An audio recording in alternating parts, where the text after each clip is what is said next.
vous avez des questions, Lydia vous répond.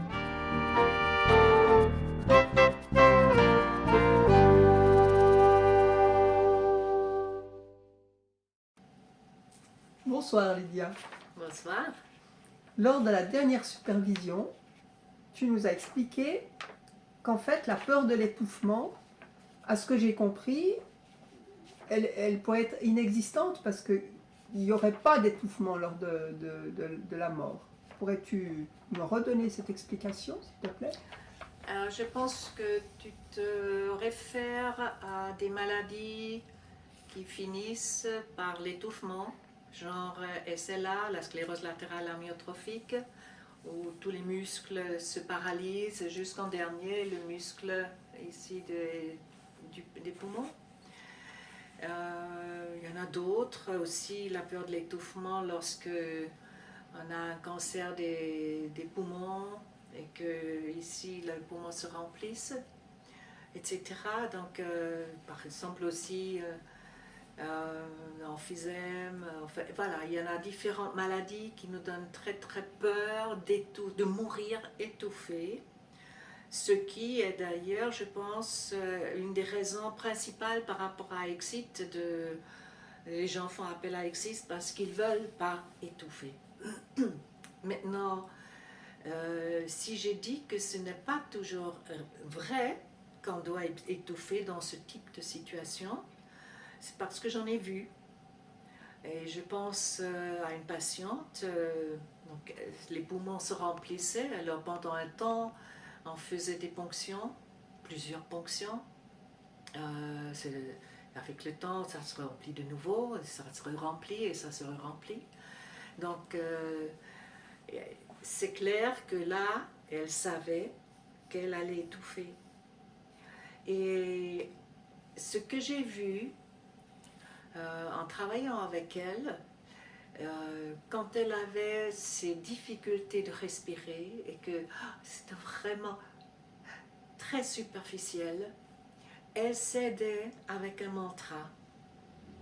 Elle disait « ça respire en moi, ça respire en moi ». À d'autres moments, elle a changé le mantra en parlant à Dieu « tu respires en moi, tu respires en moi ».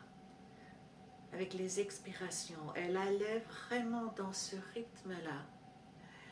Et à un moment donné, parce qu'elle ne pouvait plus les dire à haute voix, parce qu'elle avait même plus de la force, elle les disait intérieurement. Et ce qui arrive à un moment donné, c'est que la respiration l'oxygène devient tellement ténu, tellement minime, en fait, que le cœur s'arrête. Et la personne ne s'étouffe pas. En fait, le cœur lâche avant d'étouffer. Mais tu entends bien, dans cet exemple, cette femme était dans un état vraiment totalement se donnant à l'expérience, en allant avec son étouffement.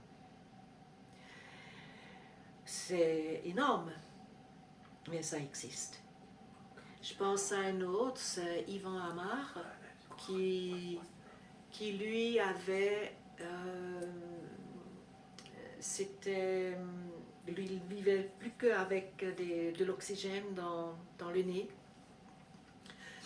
Et en enlevant cet apport d'oxygène, il allait s'étouffer. À un moment donné où il sentait, maintenant ça suffit. Il s'est mis à côté de sa femme, s'est posé sur ses genoux. Il a enlevé l'oxygène et s'est lâché. Et lui aussi n'a pas étouffé. Il s'est éteint, on pourrait dire comme une bougie. Donc, tu vois, c'est un état où vraiment l'angoisse n'est plus là. Il n'y a pas d'angoisse. Parce que dès qu'il y a angoisse, c'est la révolte, ça se bat, et là on étouffe. Donc ce qui est essentiel, si quelqu'un voudrait aller jusqu'au bout, c'est travailler par rapport à l'angoisse, de la surmonter. Et là, les deux personnes, c'était des êtres vraiment qui, grâce à leur spiritualité, ont pu faire ce chemin et que je trouve extrêmement difficile. Mais elles l'ont fait. C'est ok? Merci Lydia.